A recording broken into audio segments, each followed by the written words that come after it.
I actually have a question, if you wouldn't mind answering it again. You answered it at MCTC, and I think this would be pertinent here. The process of making this film for you obviously has been years in the making. If you can kind of shed a light on what this process has meant to you as a person, rather than a professional. Yeah, I mean, I think that I will try to be concise about that. I think that, I tried to say earlier that I think that filmmaking is a medium in a way that sort of requires a certain amount of wealth.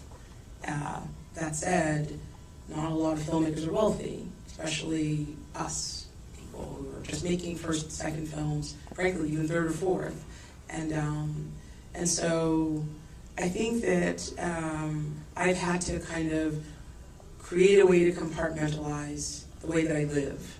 My husband right here, he'd be rolling his eyes, because it's something that we sort of work on all the time, which is how do I sort of keep really focused on the thing that I want, which is to make movies, to, in my small, perhaps somewhat insignificant way, to kind of, shift, to have some sort of impact on sort of the social world around. When you were researching for this movie, what kind of an impact did learning about that era of time have on you, and how would you compare what you learned about life in that era of time to present day?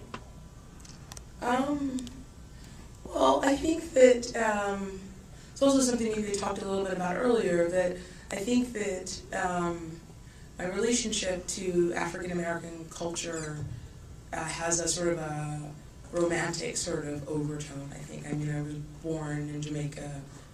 It is a very black country, ultimately.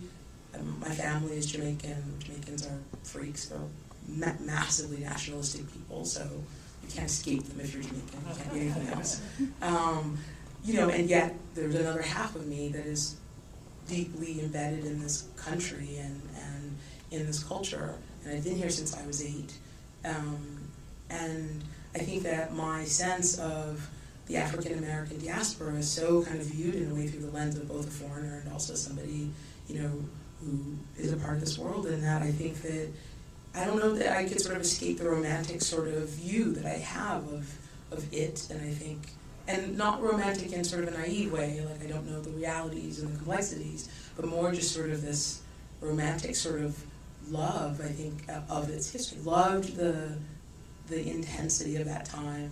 I mean, I also really love the civil rights movement, but there's something, I think, in a way about sort of the progression from nonviolence into violence, and there's something so steeped in the idea of youth and, impatience and a demand for something now.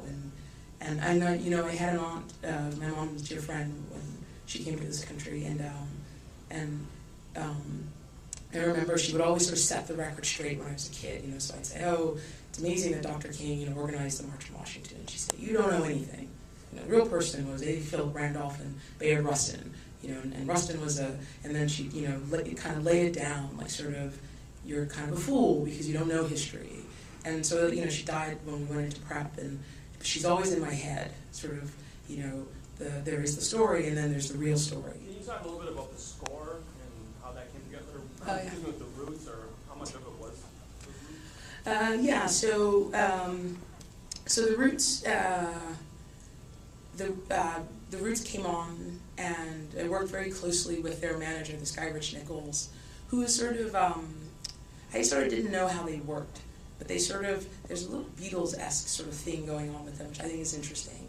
So there's this guy you've probably never heard of, and if you go to any of their concerts, he's like this giant black guy with like huge dreads, and that's Rich, and he's sort of this really interesting and super smart guy, and he is sort of in a way the architect of their narrative, which I thought was amazing. And so I worked very closely with him, really kind of like, just trying to pull together all of the kind of, all of the unspoken for moments in the film. He scored this film. I mean, I think it's interesting, like all the really emotional moments, especially with Jimmy and in the ending, all of that is, is their sort of interpretation of the, you know, of the sound. And it sort of, it all gelled because I think in a way it's all inspired sort of from the same place. And then I think, you know, I think How I Got Over is an extraordinary song. I love that song so much, and I begged on my knees very hard for a long time to get it. And so I felt like we should go out in a flash forward and sort of, you know, I really wanted that Jimmy character to kind of represent like the kids I went to high school with in the 80s. Like to me, Jimmy was like the kid who ends up killing over tennis shoes and all sorts of bullshit. And so I wanted something that sort of spoke a little bit of the 80s and you know, and sort of the beginnings of hip hop. And I don't know, so I you know, I kind of felt like we should go out on that note. And then the final drum piece is Questlove. Again, I begged 3 times as hard on my knees to get that out of them. And then finally, like, you know, the day before a mix, somebody showed up with a tape.